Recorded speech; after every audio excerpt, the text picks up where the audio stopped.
I'm Joshua, 38 years old, and my father destroyed $5,000 worth of technology with a baseball bat because I wouldn't let his favorite son steal from my child.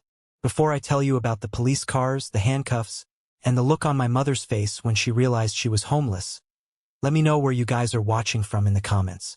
I read every single one. To understand why a grown man would take a piece of lumber to a computer tower, you have to understand the machine itself. This wasn't just a computer. It wasn't something we picked up at Best Buy on a whim. This was a masterpiece. It was a symbol of my son Caleb's grit. 3 months ago, Caleb came to me with a proposal.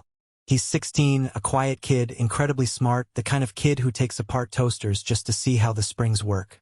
He pulled up a spreadsheet on his old, lagging laptop. He had itemized everything.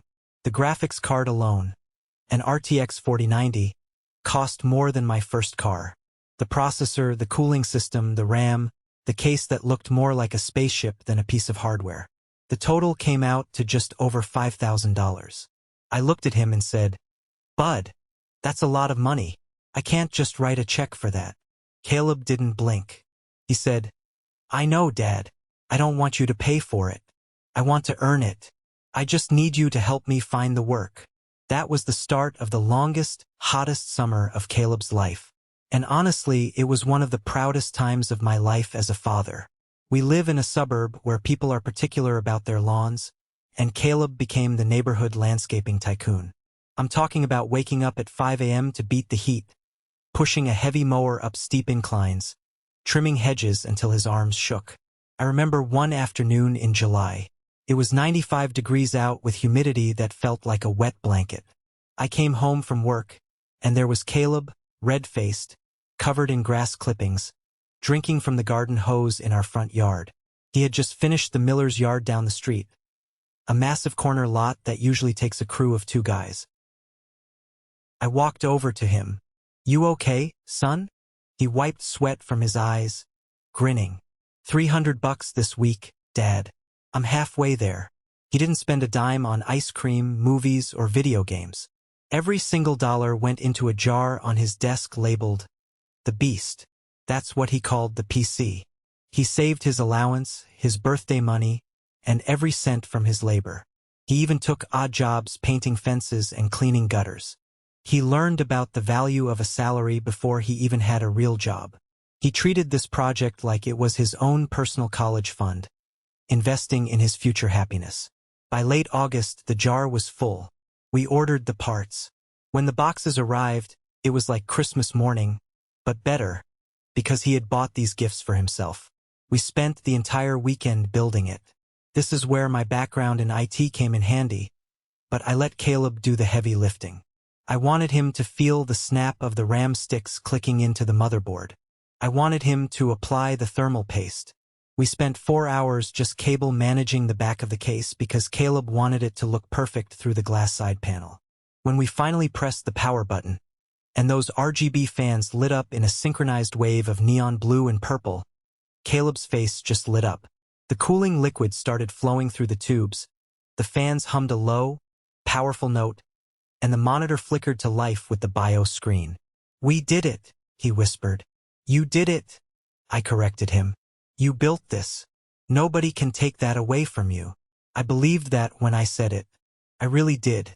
I thought hard work and property rights meant something. I didn't account for my brother, Julian. See, my family dynamic is complicated. I've been a single dad for a long time. My divorce was tough, but it taught me to be independent.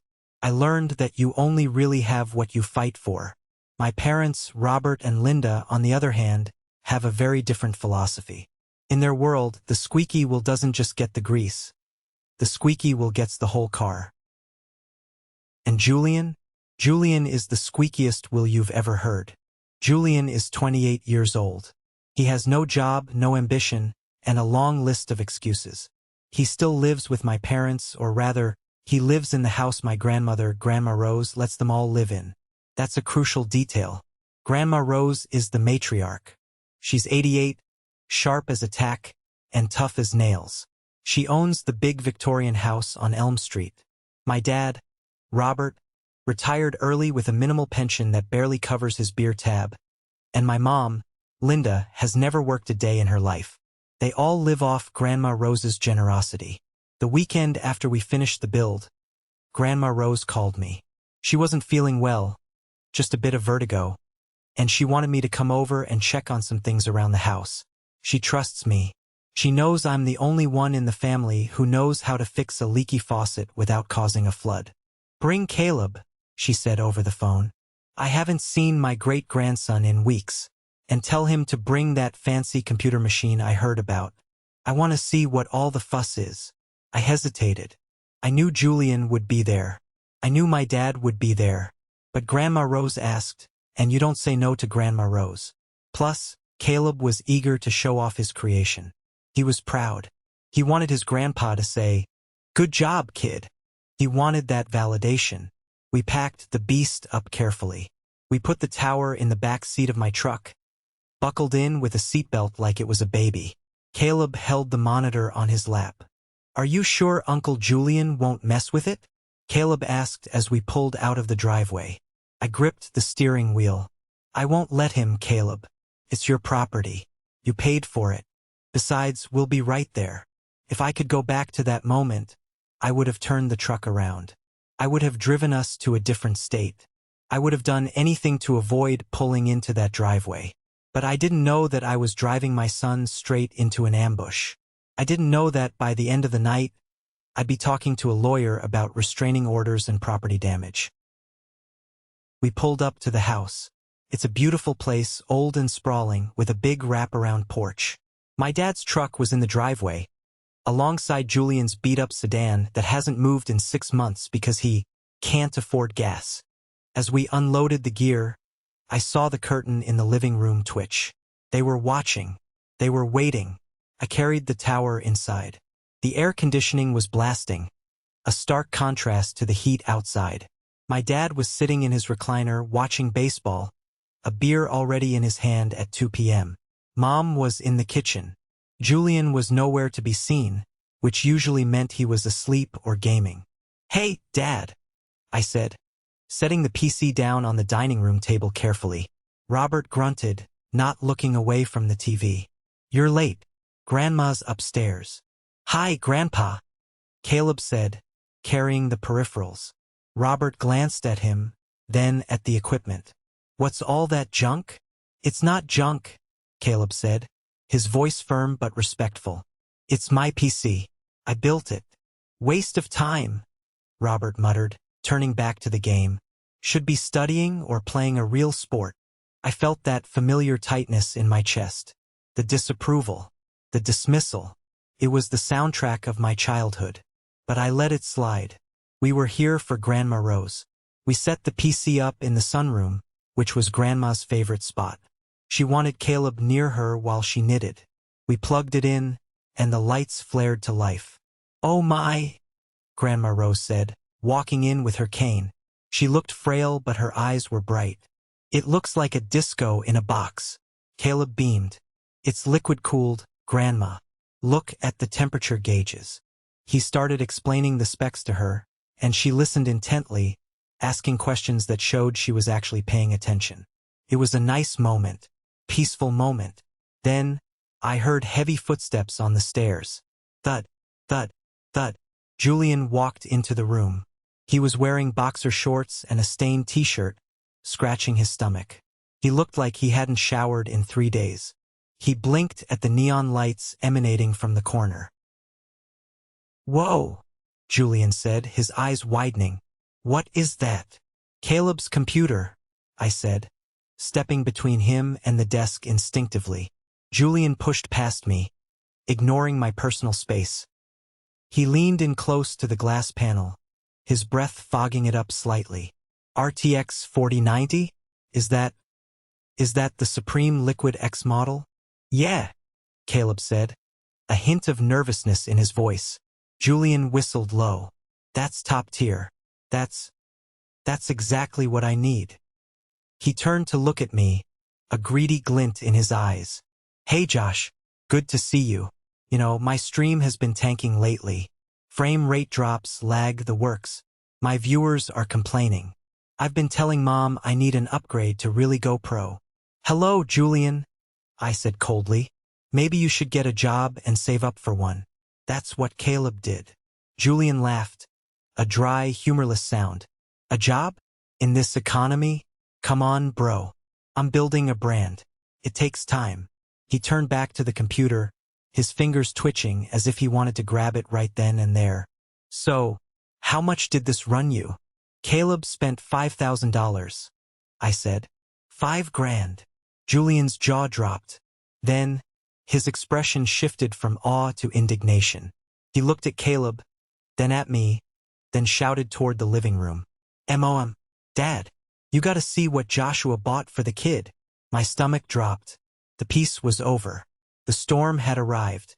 The dynamic in this house has always been the same, stretching back 30 years. I am the provider, the worker, the one who is expected to be responsible. Julian is the dreamer, which is just a polite family euphemism for a leech. And my parents? They are the enforcers of this twisted socialism where my success is public property and Julian's failures are everyone's burden. When Julian yelled, my mother, Linda, came rushing out of the kitchen, wiping her hands on a dish towel. What is it? Is someone hurt?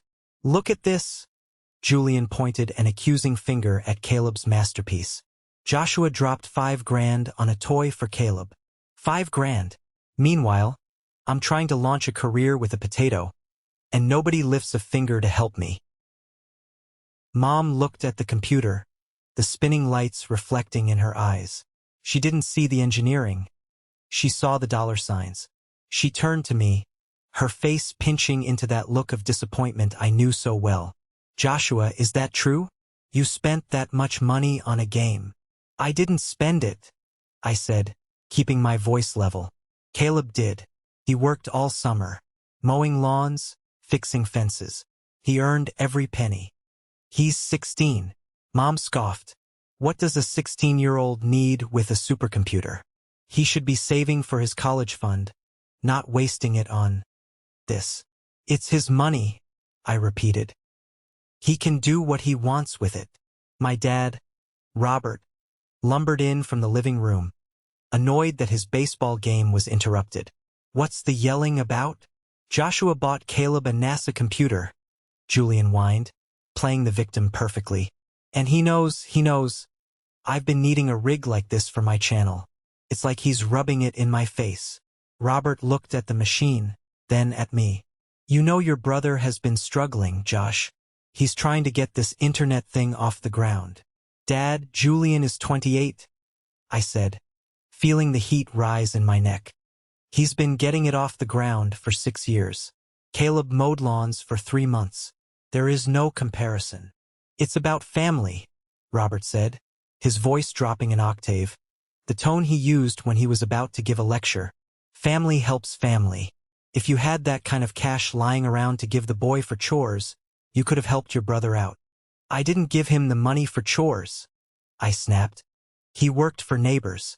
He ran a business. And Julian isn't entitled to Caleb's labor."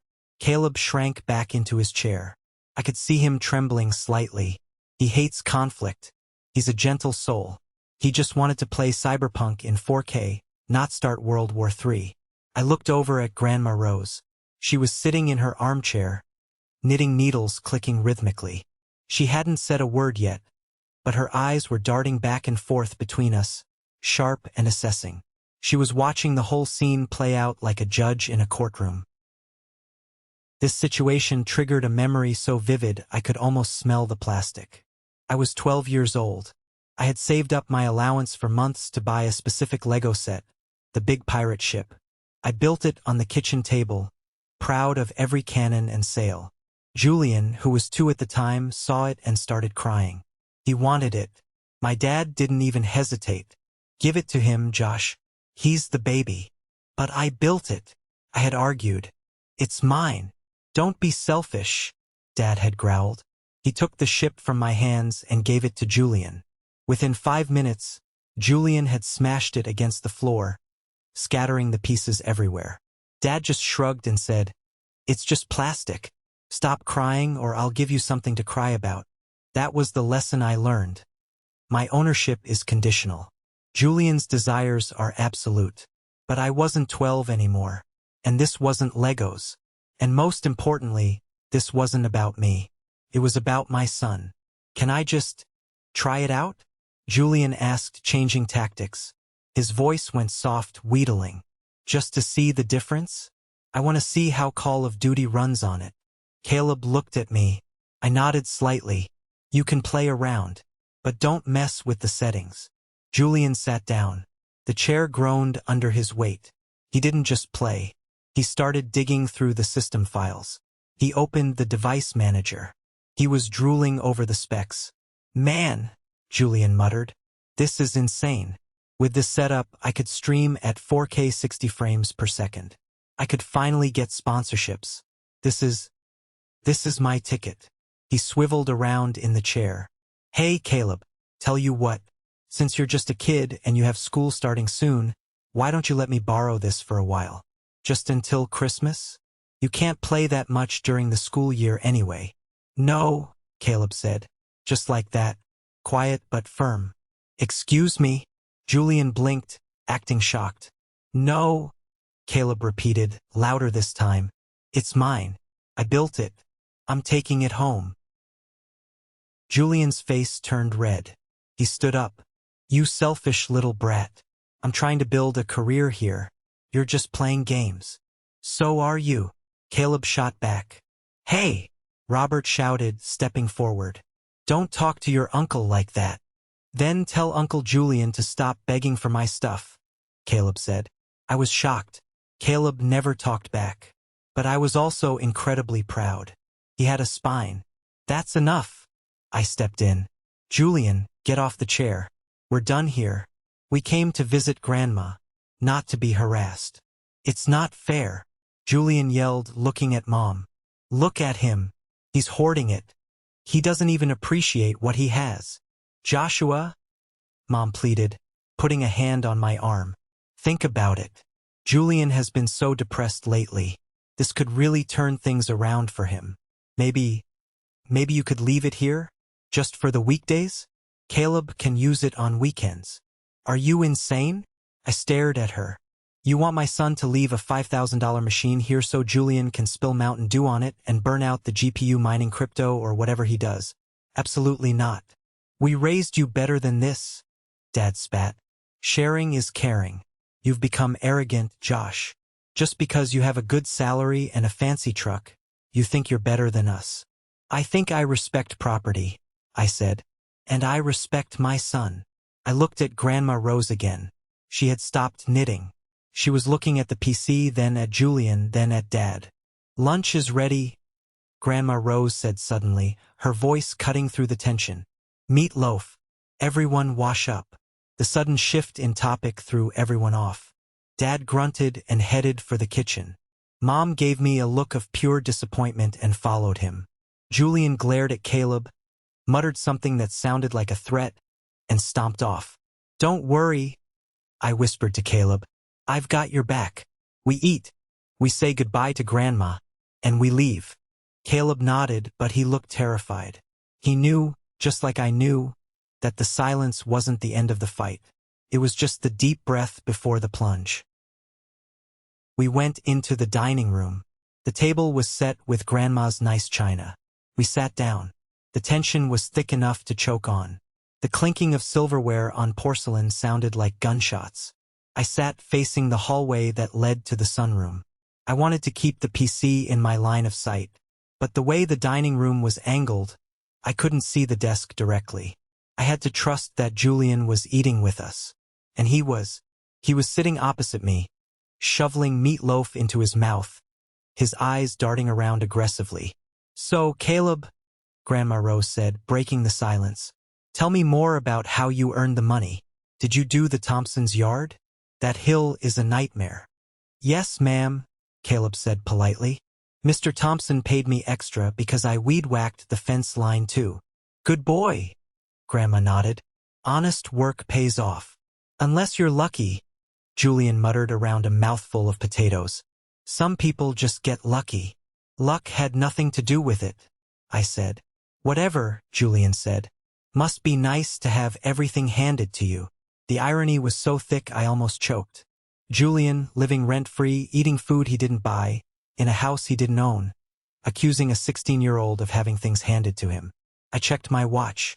1:30 p.m. We would leave by 2 o'clock. Just 30 more minutes. But then Julian stood up. I gotta use the bathroom. He walked out of the dining room. The bathroom was down the hall past the sunroom. I waited 10 seconds. Then I stood up. Sit down, Josh, Dad barked. We're eating. I'm just getting a napkin. I lied. I walked to the hallway. I didn't hear the bathroom door close. I heard something else. A zipper. The sound of Velcro ripping. The sound of cables being yanked. I broke into a run. I rounded the corner into the sunroom and froze. The adrenaline hit me instantly, sharp and cold. Julian wasn't using the bathroom. He was behind the desk on his knees. He had disconnected the power cable, the HDMI, and the Ethernet.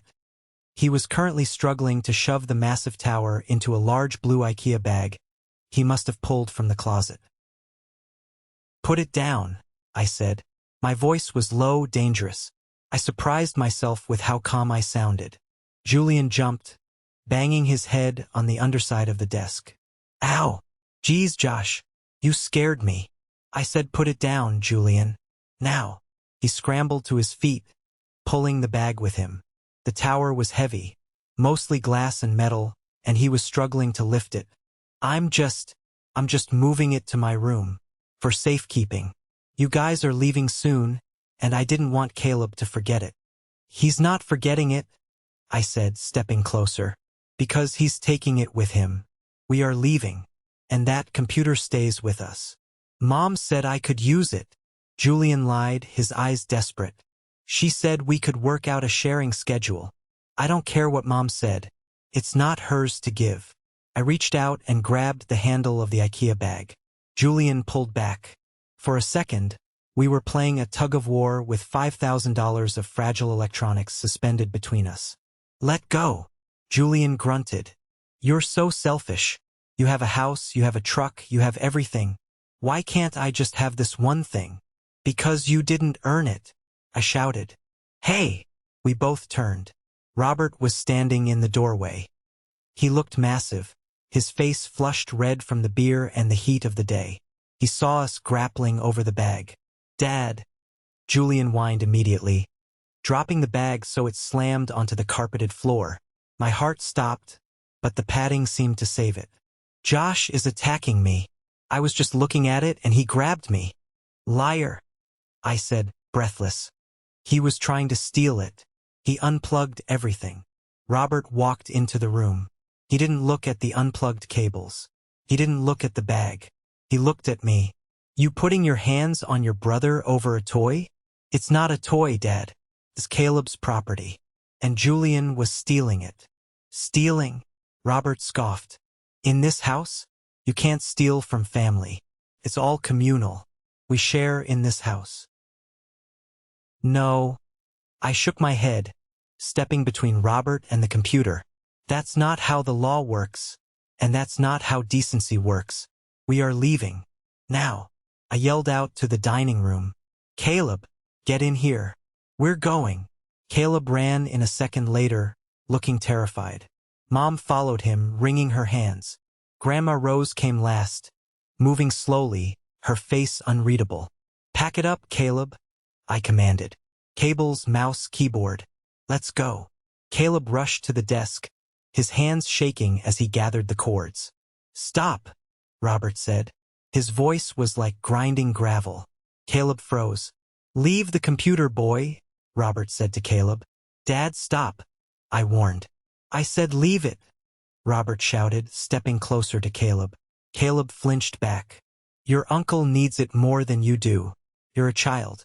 You don't need a professional machine. You're just playing games. Julian has a career to build. A career? I laughed. A harsh, bitter sound. He sits in his underwear screaming at teenagers on the internet. That's not a career, Dad. And Caleb isn't giving him a $5,000 donation to support his delusion. Watch your mouth, Robert growled. He pointed a finger in my face. I raised you better than to look down on your kin. You think you're big time? You think you're the man because you got out. I think I'm a father protecting his son, I said. Caleb, pick up the tower. Caleb reached for the tower. Don't touch it, Julian screamed. He lunged forward. I shoved Julian back. I didn't punch him. I just shoved him hard in the chest to keep him away from my son.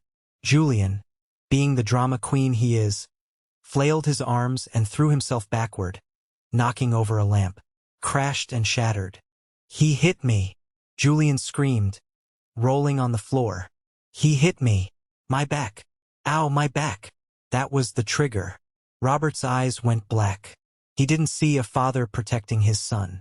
He saw his rebellious older son attacking his precious golden child.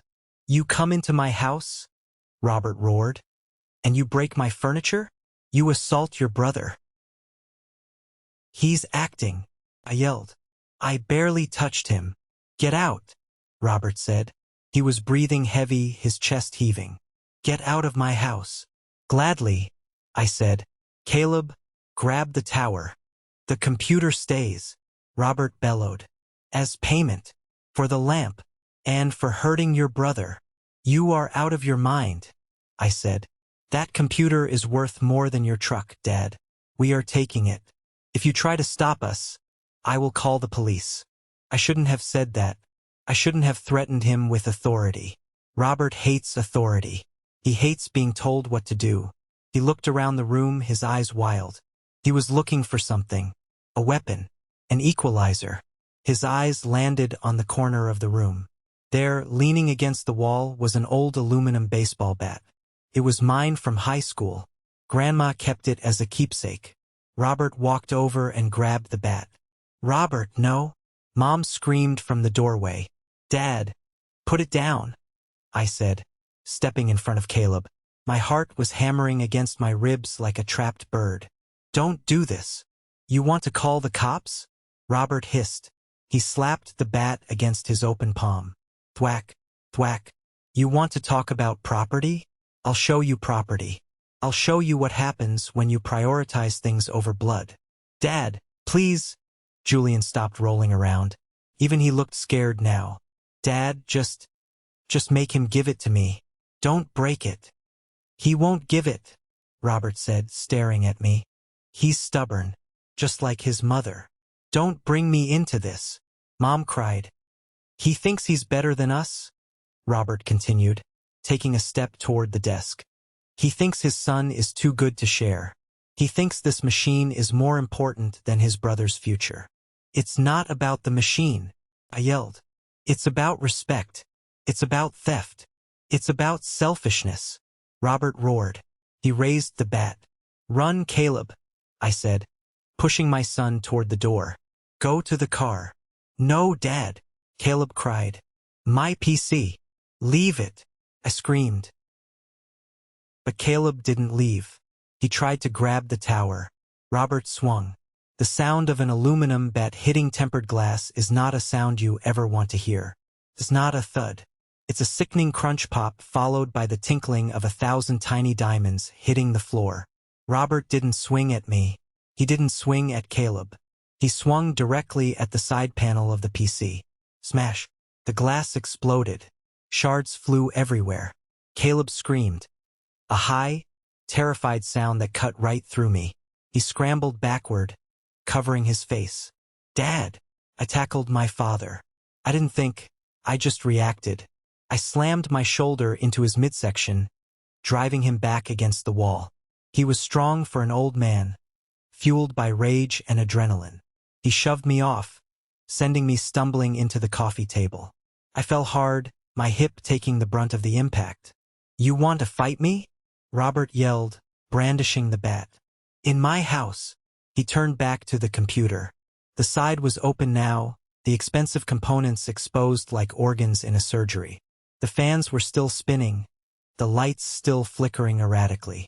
No, Caleb sobbed. Please, Grandpa, no. That's my 4090. This, Robert pointed the bat at the graphics card. This is what makes you better than us? This is what makes you say no to family. Wham. He brought the bat down vertically, stabbing it into the case. I heard the motherboard crack. I heard plastic snapping. He twisted the bat, ripping wires out. "Robert, stop it!" Mom was screaming, pulling at his arm. He shook her off like a fly. "He needs to learn." Robert was panting, sweat dripping down his face. "He needs to learn that you don't hoard wealth when your family is starving." "Julian isn't starving," I yelled, scrambling to my feet. "He's lazy." Robert swung again. This time he hit the monitor. It was a 32-inch 4K curved display. It imploded. The screen went black, then white, then spiderwebbed with cracks before falling face down onto the desk. Julian was standing in the corner, mouth open, pale as a sheet. Dad, stop. I can't use it if it's broken." "Nobody uses it," Robert yelled. "If you can't share it, nobody has it. That's the rule." He was destroying it out of spite. It wasn't about getting it for Julian anymore. It was about punishing us for defiance. It was about asserting dominance. I looked at Caleb. He was on his knees, staring at the wreckage of his summer. Tears were streaming down his face, but he was silent now. He looked broken. That hurt me more than the bat ever could. Robert took one final swing, knocking the entire tower off the desk. It hit the floor with a heavy, metallic crash. Coolant fluid, blue and viscous, began to pool on Grandma's Persian rug. It looked like the computer was bleeding. Robert stood over the wreckage, breathing hard, the bat hanging loosely in his hand. The room was deadly silent, save for Mom's quiet sobbing and the hum of the air conditioner. "There," Robert wheezed. "Now nobody fights. Problem solved." He looked at me with a twisted sense of victory. "Take your trash and get out. And don't come back until you learn how to be a family." I stood up. My hip was throbbing. My hands were shaking uncontrollably. I looked at the pile of metal and glass that used to be $5,000 of my son's hard work. I walked over to Caleb and helped him up. "Go to the truck, Caleb." "Dad," he whispered, his voice trembling. "Go to the truck. Now." Caleb turned and ran out of the room. I heard the front door slam. I turned to look at my father. I wanted to hit him. God, I wanted to hit him. I wanted to make him feel the pain he had just caused my son. But I knew that would only end with me in jail. "You are a small, pathetic man," I said, my voice shaking with rage. "You just destroyed the only relationship you had left. I hope it was worth it." "Get out," Robert said, pointing the bat at the door. "I'm going," I said. "But this isn't over. You owe Caleb $5,000. And I will get it. I will get a lawyer, I will take you to court, and I will garnish your pension until the day you die." "Sue me," Robert laughed. "I'm your father. No judge will side with an ungrateful son over his father in a domestic dispute. It's my house, my rules." Actually, a voice cut through the room.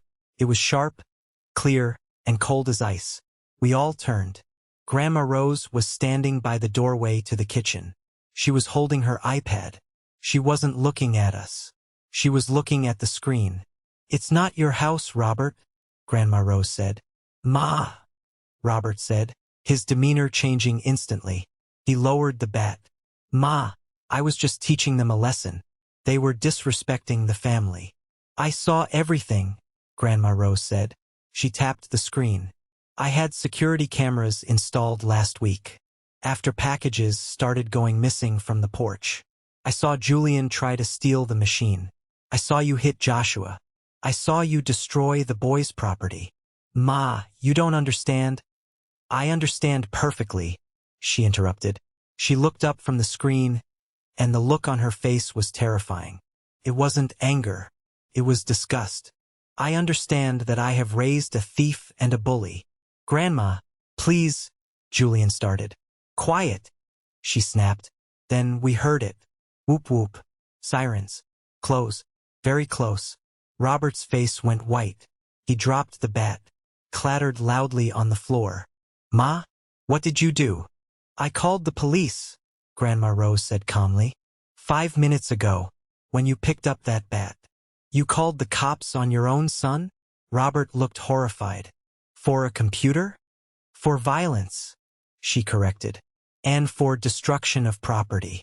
And for breaking my heart. Blue and red lights flashed through the front window, washing the living room in a chaotic strobe.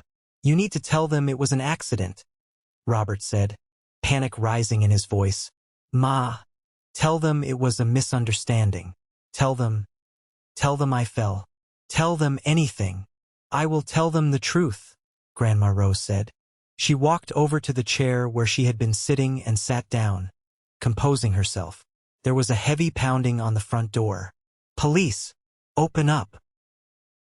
Robert looked at me, his eyes pleading. Josh, tell them it's okay. I'll pay for it. Promise. Just don't let them take me. I can't go to jail. I'm an old man. I looked at the blue coolant soaking into the rug. I looked at the shattered monitor. I thought about Caleb crying in the truck. I walked to the front door and opened it. 2 officers stood on the porch. One was older, Sergeant Miller. I recognized him from high school football games. The other was a rookie, hand resting on his holster.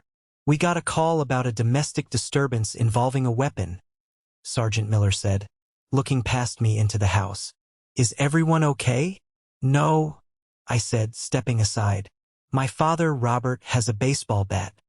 He just destroyed my son's property and assaulted me. Miller walked in, scanning the room. His eyes landed on the bat on the floor, then the pile of electronic wreckage, then my father. Sir, put your hands where I can see them, Miller ordered Robert. It's a misunderstanding, officer, Robert stammered, raising his trembling hands. It's a family matter. My son and I were just arguing. There's broken glass everywhere, Bob, Miller said. He knew my dad. This looks like more than an argument. He came at me. Robert lied. He pointed at me. I was defending myself. He attacked his brother. That is a lie, Grandma Rose said. She didn't stand up. She just held up her iPad. Officer, I have the video right here. It's saved to the cloud. The room went silent. This was the moment. The payoff. The moment the bully realizes the walls are closing in. Officer Miller walked over to Grandma Rose. He watched the screen for about 30 seconds. I watched Robert's face crumble. He watched the video of himself. A minute ago, swinging that bat like a maniac. He watched the undeniable proof of his rage. Miller handed the iPad back to Grandma. He turned to Robert. His face was hard. Robert, turn around and place your hands behind your back. You can't be serious, Robert gasped. I'm 68 years old. You're arresting me over a computer. I'm arresting you for felony malicious destruction of property, Miller said, pulling out his handcuffs. The metal clicked, a sound much sweeter than the bat hitting the glass. That damage looks to be well over $1,000, which makes it a felony in this state. Plus, I saw you shove your son on that tape. We could add domestic battery. Linda, Robert yelled at my mom as the cuffs clicked tight. Do something. Mom was sobbing in the corner, holding a dish towel to her mouth. I don't know what to do, Bob. Call a lawyer. Robert screamed as Miller began to march him toward the door. Call Henderson. Tell him it was self-defense. We have the video, Bob, Miller said dryly. Save it for the judge. As they dragged my father out the front door, he locked eyes with me. You did this, he spat. You ungrateful, selfish brat. You ruined this family over a game. You ruined it yourself, I said quietly. Julian was pressed against the wall, trying to make himself invisible. He looked like he was about to vomit.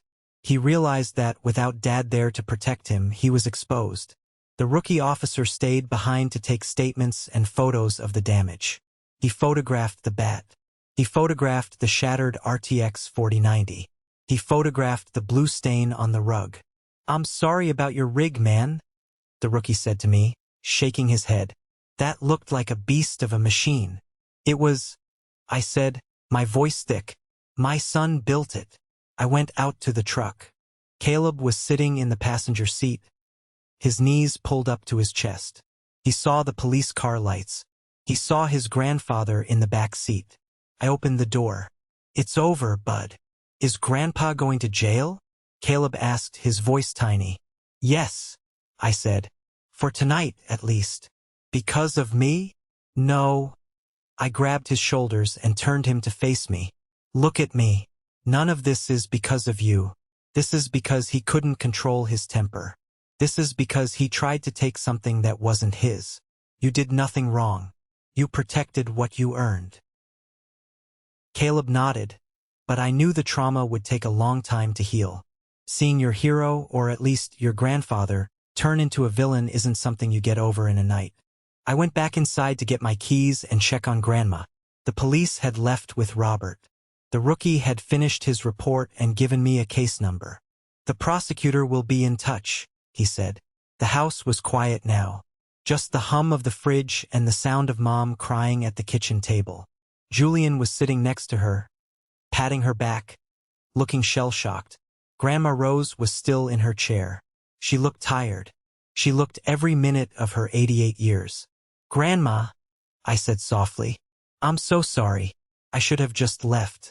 I shouldn't have brought the computer." "Nonsense," she said. She stood up, using her cane. She walked over to the kitchen where Mom and Julian were sitting. I followed her. Linda looked up, her eyes red and puffy. "Mom, what are we going to do? Bob is in jail. We need bail money. We need a lawyer. Can you write a check?" Grandma Rose stared at her daughter-in-law. She stared at her grandson, Julian. "No," Grandma Rose said. "What?" Mom blinked. "But he's your son. And he destroyed my home," Grandma said. "And he attacked my family. I am done enabling this." She reached into her pocket and pulled out a key ring. It was the master set for the house. "I want you out," Grandma said. "Out?" Julian squeaked. "Out of where?" "Out of this house," Grandma said. Her voice didn't waver. "I have let you live here rent-free for 20 years, Robert and Linda. I let Julian stay here for 28 years. I paid the bills. I bought the groceries. I thought I was helping family. But I see now I was just feeding a nest of vipers." "Mom, you can't be serious." Linda stood up, panic rising. "We have nowhere to go. Bob is retired. We have no savings." "Then maybe Julian should get a job," Grandma said, looking at him with disdain. "Or maybe Bob shouldn't have spent his pension at the bar." "You can't kick us out," Julian shouted. "It's illegal. We have tenants' rights. We need 30 days' notice." Grandma Rose smiled. It wasn't a nice smile. It was the smile of a woman who held all the cards. "Actually," she said, "you don't. You never signed a lease. You don't pay rent. You are guests. And guests can be asked to leave at any time, especially when they damage the property and bring the police to my door." "But tonight," Linda gasped. "It's almost dark." "You can stay tonight," Grandma allowed, "because I am not a monster. But tomorrow morning, I am changing the locks. If your things are still here, I am calling a junk removal service. And if you are still here, I am calling Sergeant Miller back to arrest you for trespassing." "Grandma, please," Julian begged, tears actually forming in his eyes now. "I can't go. I have my setup here. I can't afford an apartment." "Then sell your setup," she said coldly. "Or better yet, learn to code. I hear there's money in computers." She turned to me. "Joshua, help me to my room. I'm tired." "Yes, ma'am," I said. I walked her to the stairs, leaving my mother and brother wailing in the kitchen. It was a brutal scene. It was a family being torn apart by the consequences of their own entitlement. As we reached the landing, Grandma paused. She looked at me. "Joshua." "Yeah." "Grandma, is the computer really ruined?" "Yeah," I said. "It's toast. The components are smashed." "How much was it?" $5,000. She nodded slowly. "Okay." She went into her room and closed the door. I went back downstairs. Mom and Julian glared at me with pure hatred. "Are you happy?" Mom hissed. "You destroyed us." "I built a computer," I said. "You guys destroyed yourselves." I walked out the front door, leaving the toxic sludge of my childhood behind me. The drive home was silent. Caleb stared out the window at the passing streetlights. I could tell he was replaying the sound of the glass shattering over and over in his head. When we got back to our apartment, Caleb went straight to his room. He didn't turn on his lights. He just flopped onto his bed. I sat in the living room, staring at the blank TV. My phone started blowing up. Texts from Mom, texts from Julian, voicemails from Dad, presumably from the station, using his one phone call to scream at me. I blocked them all. I felt a mix of emotions. Guilt? A little. Relief? Definitely. But mostly, I felt a burning need to fix this for Caleb. The next morning, I woke up to a knock on the door. I checked the peephole. It wasn't the police. It wasn't Julian. It was a courier. I opened the door. "Sign here," the guy said. I signed. He handed me a thick envelope. The return address was Grandma Rose's attorney. I opened it. Inside was a check. It was for $10,000. There was a note, handwritten in Grandma's shaky script. "Joshua, this is for the computer. Buy him a better one. The extra $5,000 is for pain and suffering, or whatever the lawyers call it. I'm sorry I didn't step in sooner. I'm selling the house. I'm moving into that assisted living facility by the lake, the one with the nice bingo hall. I don't need the stress anymore. Love, Grandma Rose." I stared at the check. Tears pricked my eyes. She didn't just cover the damage. She doubled it. I walked into Caleb's room. He was awake, sitting at his empty desk where the beast used to be. "Hey," I said. "Hey," he mumbled.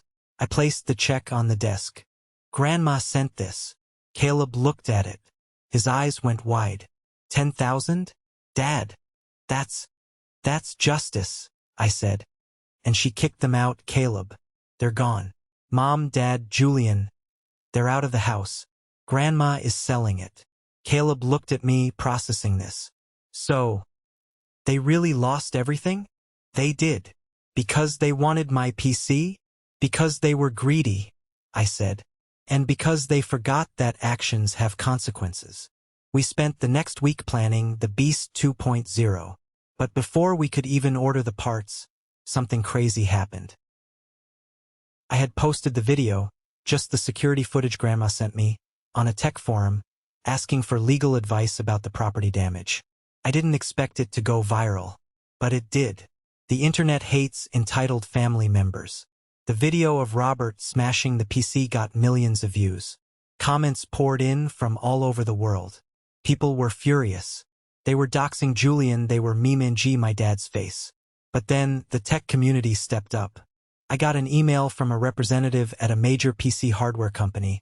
I won't name them, but think big. They had seen the video. They wanted to help.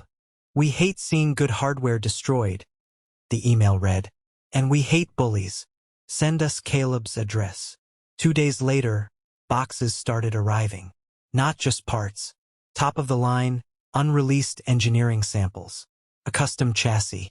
A signed letter from the CEO. Caleb didn't just rebuild his PC. He built a supercomputer that rivaled NASA's. Meanwhile, the fallout for my family was catastrophic. Dad pled guilty to a lesser charge to avoid jail time, but he has a felony record now. He's on probation for 2 years. He has to pay restitution, which Grandma already covered, but the court ordered him to pay her back. Mom and Dad are living in a cramped one-bedroom apartment on the bad side of town. It's all they can afford on Dad's pension without Grandma's free housing. And Julian? Julian had to get a job. He's working at a warehouse moving boxes. He hates it. He texts me sometimes from burner numbers, begging for money, blaming me for ruining his life. I delete them without reading. A few months later, we went to visit Grandma Rose at her new place. It was nice, quiet. She looked 10 years younger without the stress of carrying 3 deadbeat adults on her back. Caleb brought his laptop, the new one, to show her photos of the new build. "It looks even better than the first one," Grandma said, smiling. "It is," Caleb said.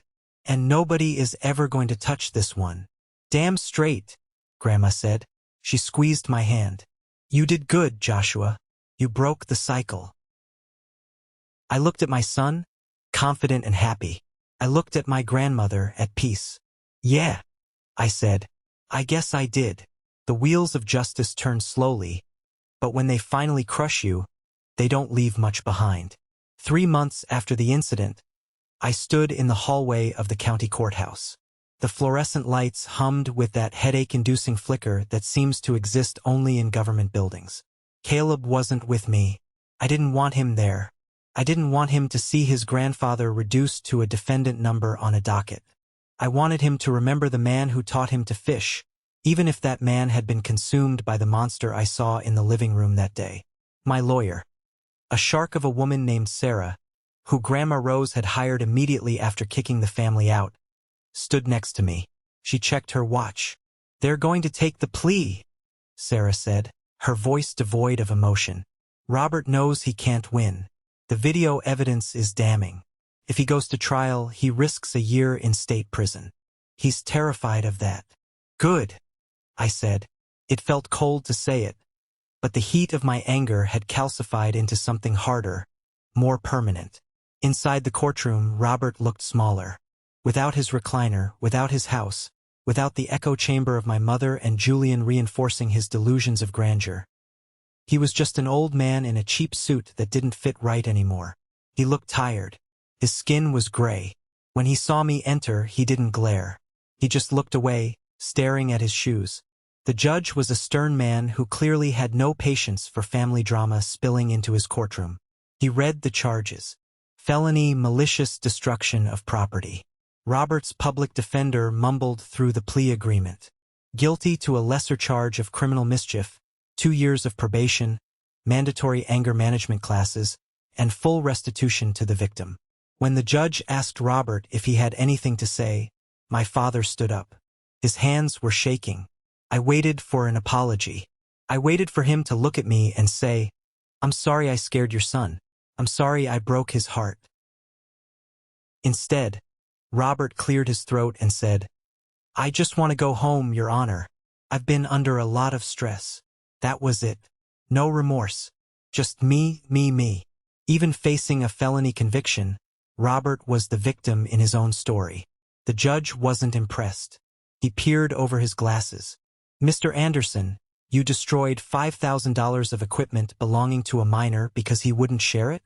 That sounds less like stress and more like a temper tantrum. You are lucky your mother isn't pressing charges for the damage to her floor." The gavel banged. It sounded nothing like the bat hitting the computer. It sounded final. Walking out of the courthouse, I ran into my mother, Linda. She was waiting by the benches, wringing a tissue in her hands. She looked 10 years older than she had 3 months ago. Her hair was unkempt, her clothes wrinkled.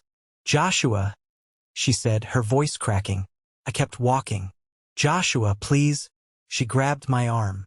Her grip was weak. "We need help. The restitution." The court ordered him to pay $5,000, plus court fees. "We don't have it.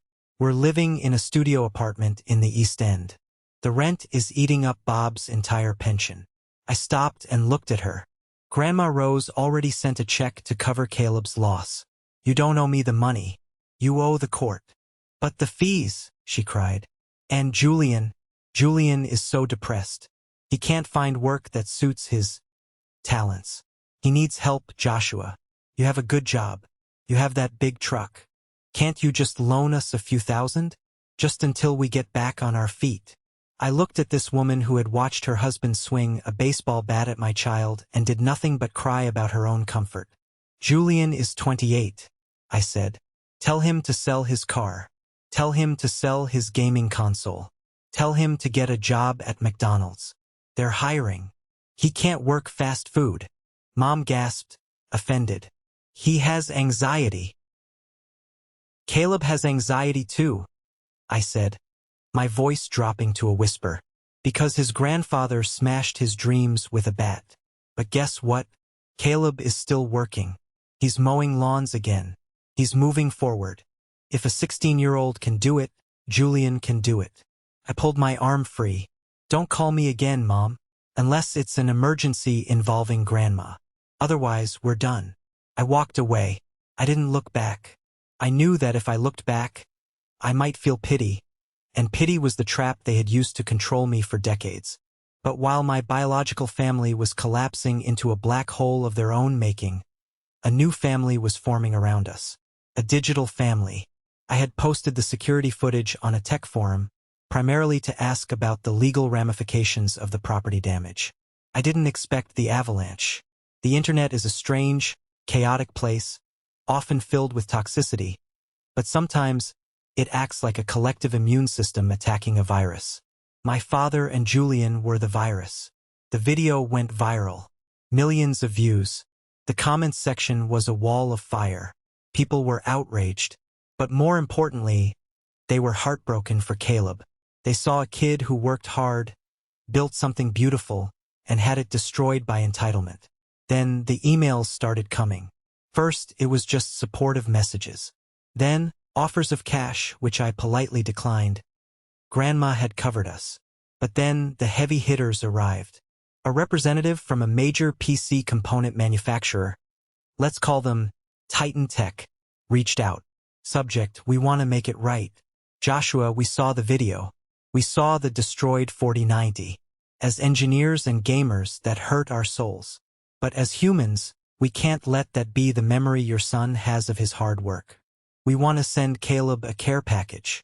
No strings attached. We just want to see him build again. I thought they meant a t-shirt or maybe a discount code. 2 days later, a freight truck pulled up to our apartment complex. Not a delivery van. A freight truck. The driver lowered a pallet onto the curb. It was wrapped in black plastic. Sign here, he said. Caleb was at school. I dragged the boxes into the living room, feeling like a kid on Christmas. I waited for him to get home. When Caleb walked in, tossing his backpack on the sofa, he stopped dead. The living room was filled with boxes. And not just any boxes. These were stamped with logos he idolized. Dad? He whispered. What is this? Open it, I said, handing him a box cutter. He sliced the tape on the biggest box. He pulled out a case. But it wasn't just a case. It was a limited edition, unreleased chassis made of brushed aluminum and tempered glass, etched with his gamer tag. I had mentioned it in the email. He opened the next box. A motherboard that looked like it belonged on a spaceship. The next box. Two RTX 4090s. The next box. A custom liquid cooling loop kit with gold-plated fittings. Caleb fell to his knees. He wasn't crying tears of sadness this time. He was overwhelmed. He picked up a graphics card, holding it like it was a holy relic. Why? He asked, looking at me. Why would they do this? Because people appreciate hard work, Caleb, I said, sitting on the floor next to him. And because the world isn't made up of people like your grandpa and Uncle Julian. There are good people out there. A lot of them. We spent the next week building. But this time it was different. We weren't just building a PC, we were exorcising a ghost. Every screw we tightened felt like we were locking away the memory of that bat. Every cable we routed was a connection to a future where we were safe. We live-streamed the build at the request of the company. Thousands of people tuned in. They cheered Caleb on in the chat. They gave him tips. When he peeled the plastic off the glass panel, the final step, the chat exploded with emotes and hearts. It works! Caleb shouted as the system posted, the screens, 3 of them now, lighting up the room. He turned to the camera and smiled. It was the first time I had seen him smile with his whole face since that day in the sunroom. But the surprises weren't over. Grandma Rose had settled into her new life at the assisted living facility, Lakeside Manor. It was a beautiful place, more like a resort than a nursing home. She had her own apartment, a balcony overlooking a garden, and a social calendar busier than mine. She called me a week after the new PC was finished. Joshua, bring the boy, and bring his tools, she said. Is something broken? I asked. No, she said. I just need you to see something. We drove over. The facility was peaceful. We found Grandma in the community center, but she wasn't playing bingo. She was standing in a small, unused office space off the main library. Grandma, Caleb asked. This, Grandma Rose said, waving her cane at the empty room. I bought the lease on this room. It's part of my package here. Okay, I said, confused. Are you going to turn it into a knitting room? Don't be daft, she snapped playfully. I have my apartment for knitting. This is for you, Caleb. Caleb blinked. For me? I saw that video of you building the new machine, she said. I saw how happy you were. But I also saw that you're working in your dad's cramped living room. You need a lab. You need a studio. She pulled a folded piece of paper from her pocket. It was a blueprint. I hired a contractor to do the wiring, she said. High-speed fiber optic, soundproofing, dedicated circuits so you don't blow a fuse. But I want you two to finish the interior. Make it yours. Grandma, I choked up. This is too much. You already gave us the check. That check was for the damage, she said sternly. This is an investment. I want to see what you can do, Caleb. I want you to teach the other residents here about technology. Maybe help old Mrs. Gable reset her iPad password so she stops calling the front desk every hour. Caleb laughed. He hugged her, careful not to knock her over. Thank you, Grandma. I promise, I'll make it amazing. And so, the rising from ruins wasn't just about a computer. It was about rebuilding our lives. For the next 2 months, every weekend was spent at Lakeside Manor. We put up acoustic foam. We built custom desks. We installed shelving for Caleb's component collection. It became our sanctuary. It was a place where Robert's anger couldn't reach us. It was a fortress built on love, respect, and high-speed internet. Meanwhile, I heard through the grapevine, mostly from neighbors who gossiped, that Julian had tried to sell his story to a tabloid, claiming he was the victim of a viral smear campaign. The article ran in a local rag, but nobody cared. The comments section roasted him even harder than the original video. He ended up deleting his social media accounts entirely. He retreated into the shadows, a man who wanted the world to give him everything but ended up with nothing because he refused to lift a hand to earn it. We were rising. They were sinking. And for the first time in my life, I didn't feel the urge to dive in and save them. I just watched from the shore, holding my son's hand, and turned my face toward the sun. 6 months later, the studio was finished. We called it the Rose Lab. Caleb had turned it into something incredible. It wasn't just a gaming room. It was a makerspace. There were 3D printers humming in the corner, printing prosthetics for a charity project Caleb had found online. There was a soldering station where he repaired electronics for the residents of the nursing home. And, of course, there was the Beast 2.0, sitting in the center like a crown jewel, its lights pulsing gently. It was Thanksgiving, a holiday that, in the past, filled me with dread. The memories of dry turkey, passive-aggressive comments about my salary, and Julian's endless complaints were etched into my DNA. But this year was different. We set up a long table in the Rose Lab. We ordered catering from the best Italian place in town because Grandma said she was retired from cooking turkeys. It was just the 3 of us.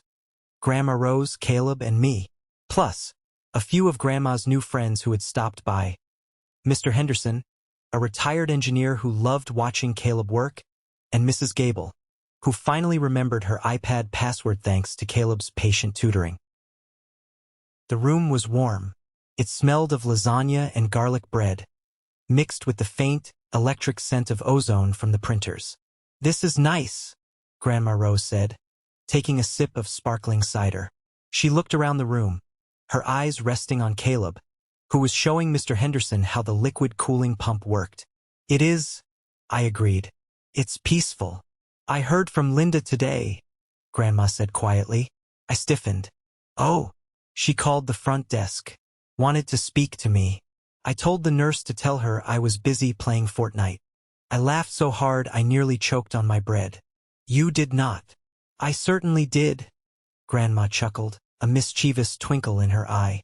"But the nurse told me she sounded desperate.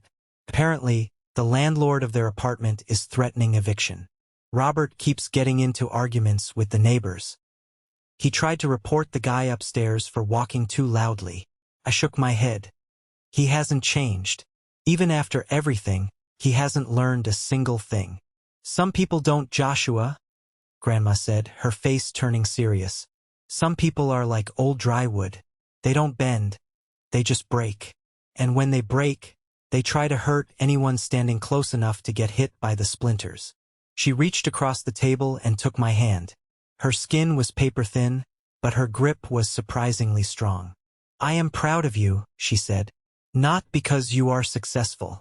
Not because you are a good father. But because you were brave enough to walk away. Breaking a cycle is harder than building a computer. It requires a different kind of strength. I looked over at Caleb. He was laughing at something Mr. Henderson said. He looked free. He didn't have that flinch reflex anymore. He didn't look over his shoulder, expecting to be criticized or robbed. I had to do it for him, I said.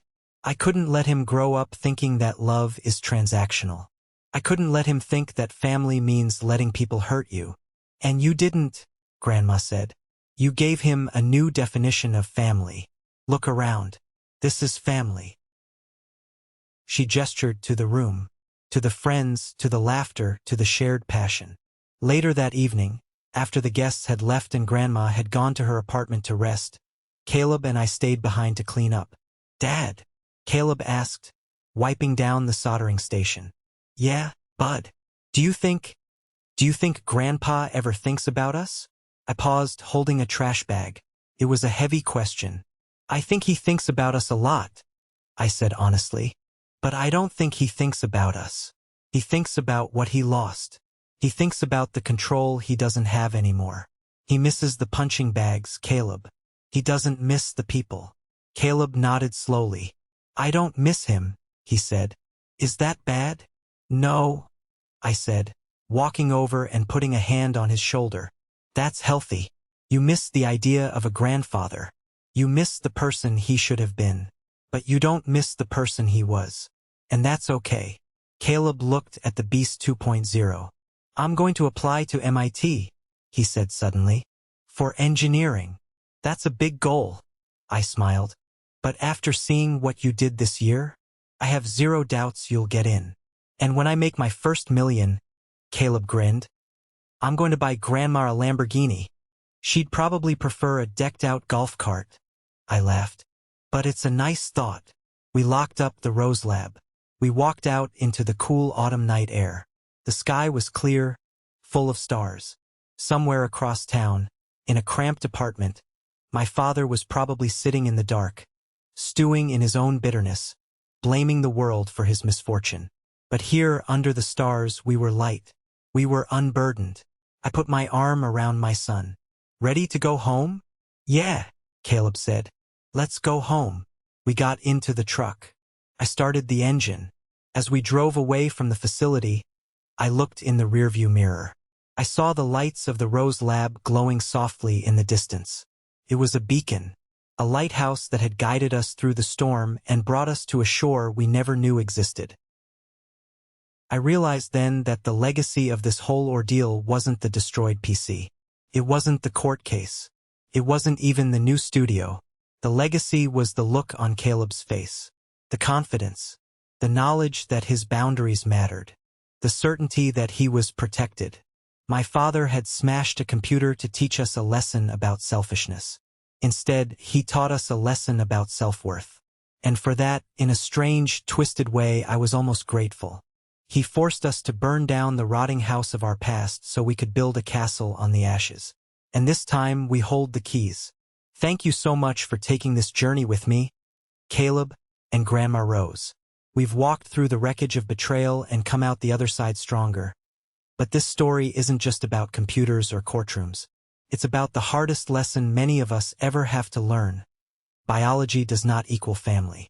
We are taught from a young age that blood is thicker than water, that we must tolerate toxicity, abuse, and disrespect simply because someone shares our DNA. But as I learned, and as I hope Caleb has learned, true family is built on respect, safety, and mutual support. You have the right to protect your peace. You have the right to say no, even to your parents. You have the right to cut off the dead weight that is dragging you under, even if that weight has been there your entire life. Grandma Rose showed us that age doesn't equate to wisdom unless you choose to learn, and being an elder doesn't give you the right to be a bully. She taught us that justice isn't about revenge. It's about setting boundaries that no one is allowed to cross. I want to hear from you. Have you ever had to make the difficult decision to distance yourself from a toxic family member to protect your own mental health or your children? Or, did this story just make you want to go hug your grandma? Please, leave a comment below with your thoughts.